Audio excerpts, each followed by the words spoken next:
It is showdown time in the United States Senate over Supreme Court nominee Brett Kavanaugh. His confirmation hearings open today with a Donnybrook over unreleased documents and repeated protests from observers.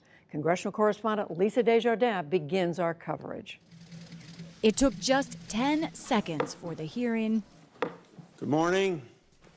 to get contentious. I welcome everyone to this confirmation hearing on the nomination of Judge Brett Kavanaugh Mr. Chairman. to serve as Associate Justice. Mr. Chairman, I'd like to be recognized for a question before we proceed. Regular order, Chairman. Mr. Chairman, I'd like to be recognized to ask a question before we proceed. The committee received just last night, less than 15 hours ago, 42,000 pages of documents that we have not had an opportunity to review or read or analyze. You're out of order. I'll proceed. One by one, Democrats on the Senate Judiciary Committee derailed the plan for opening statements and demanded more time to review Judge Brett Kavanaugh's massive public record. We believe this hearing should be postponed. This is an exciting Mr. Chairman, if we cannot be recognized, I move to adjourn. The American people. Mr. Chairman, I move to adjourn. Hear directly from Judge Kavanaugh later this afternoon.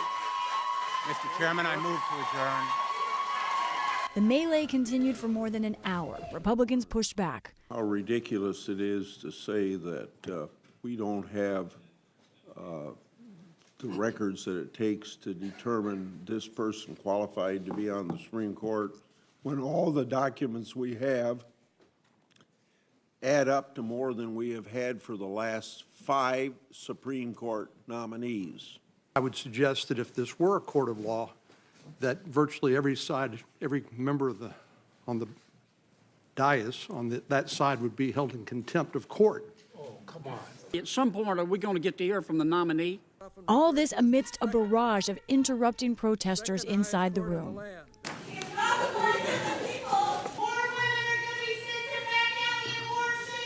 Capitol Police escorted them out, leaving empty seats in the back and openly frustrated Republicans in front. Frankly, these people are so out of line, they shouldn't even be allowed in the doggone room. There were more protesters outside the room, this group's outfits referencing the television show The Handmaid's Tale, a symbol of women's rights and of the drama at the hearing itself. And let's talk to our own Lisa, who was in the hearing room. Lisa, it was not what everybody expected.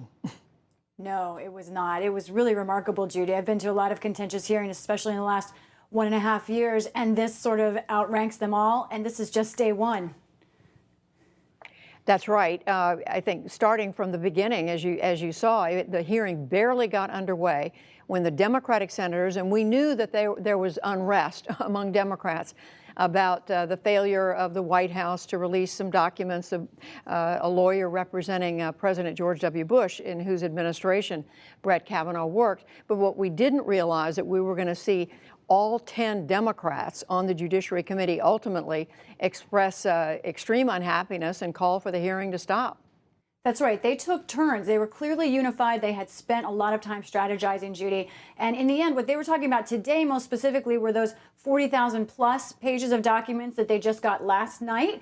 But really the bigger issue is just the massive amount of paper in Brett Kavanaugh's history. Democrats especially would like to see documents pertaining to the time he spent as White House staff secretary. That's when he saw perhaps millions of pages of documents cross his desk. He may have rung in on them or not. But they do not have access to that at all. And they're complaining about that. Those documents will be eventually made public, but they haven't yet. Meanwhile, Judy, you know, it was also contentious, of course, in the crowd. And Capitol Police just emailed us, said that overall, they made some 61 removals from that room. That's really remarkable because there were just 40 seats for the public. So what was happening is protesters were coming in, being taken out, and the next people in line were often other protesters. At one point, it looked like virtually everybody who was there to watch the hearing was being. I think that's right. Was being taken away, who wasn't part of the Kavanaugh group or the press. So the day did move on. It moved on to statements by the senators, which is what was planned. And let's take a listen to what happened next. Here's more of Lisa's report.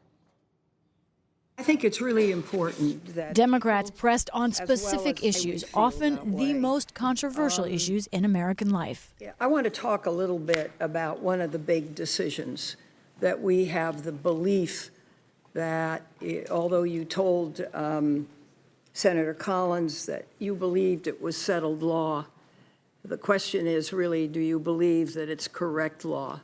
And that's Roe v. Wade. The president that nominated you has said, I will nominate someone who is anti-choice and pro-gun.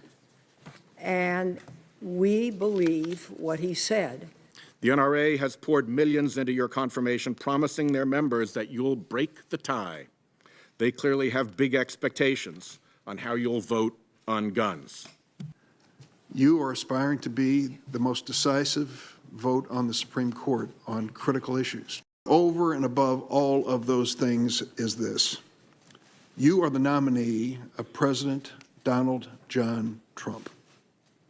This is a president who's shown us consistently that he is contemptuous of the rule of law. And it's that president who's decided you are his man. You're the person he wants on the Supreme Court. You are his personal choice. So are people nervous about this? Are they concerned about it? Of course they are. Kavanaugh listened attentively but silently. Republicans tried to speak for him, charging that Democrats were inflaming partisan emotion. And I sincerely hope this week we can all take a deep breath. We're not doing very well so far. And get a grip and treat this process with the respect and gravity it demands. Go ask anyone who practices regularly before the Supreme Court who doesn't have a partisan agenda, and they'll tell you Judge Kavanaugh is exactly the kind of person we should have on the court. You are independent. You've written that, quote, some of the greatest moments in American judicial history have been when judges stood up to the other branches. Everyone knows that you served in the Bush administration. And yet, when you became a judge, in only 2 years, you ruled against the Bush administration a total of 8 times. For you, it simply doesn't matter who the parties are.